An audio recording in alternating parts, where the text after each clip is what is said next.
హన్మకొండ జిల్లాలో విషాదం నెలకొంది. యాదవ్ నగర్ దగ్గర ఎస్ఆర్ఎస్పీ కెనాల్లో పడి ఇద్దరు చిరు వ్యాపారులు గల్లంతయ్యారు.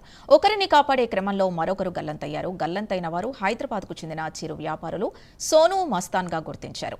గల్లంతైన వారి కోసం కెనాల్లో ఎస్టీఆర్ఎఫ్ సిబ్బంది పోలీసులు గాలిస్తున్నారు. కెనాల్లో వరద ప్రవాహం ఎక్కువగా ఉండడంతో ఆచూకీ లభించలేదు. ఇదే అంశానికి సంబంధించి పూర్తి డీటెయిల్స్ మా కరెస్పాండెంట్ తిరుపతి అందిస్తారు. తిరుపతి, అసలు ప్రమాదం ఏం జరిగింది, ప్రస్తుత పరిస్థితి ఏంటి, పోలీసులు ఏమంటున్నారు? ప్రజెంట్ అయితే ఇంకా గాలింపు చర్యలు కొనసాగుతున్నాయి. హన్మకొండలోని యాదవ్ నగర్ వద్ద ఎస్ఆర్ఎస్పీ కెనాల్లో ఇద్దరు చిరు వ్యాపారులు పడి గల్లంతయ్యారు. గల్లంతైన వారు హైదరాబాద్ కు చెందినటువంటి సోను మస్తాన్ గా పోలీసులు గుర్తించారు. స్థానికులు వెంటనే పోలీసులు సమాచారం అందించడంతో అక్కడ గల్లంతైన వారి కోసం ఎస్డీఆర్ఎఫ్ సిబ్బంది కావచ్చు పోలీసులు ఉదయం నుంచి గాలిస్తున్నారు.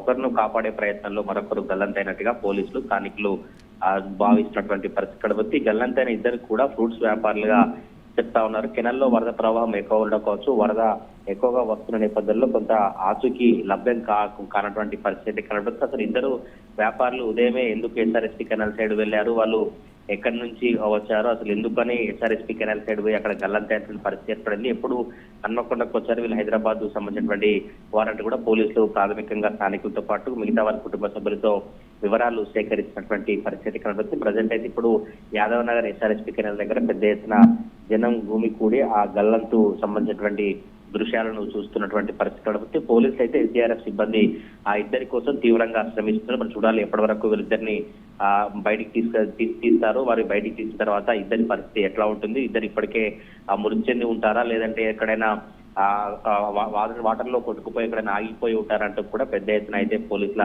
దర్యాప్తు కావచ్చు, పోలీసుల సంబంధించిన అన్ని కోణాల్లో విచారణ కొనసాగుతున్న పరిస్థితి కనబడుతుంది. తీవ్రంగా అయితే ఎస్డీఆర్ఎఫ్ పోలీసులు అయితే వారి కోసం శ్రమిస్తా ఉన్నటువంటి పరిస్థితులు కనబడతా ఉన్నాయి.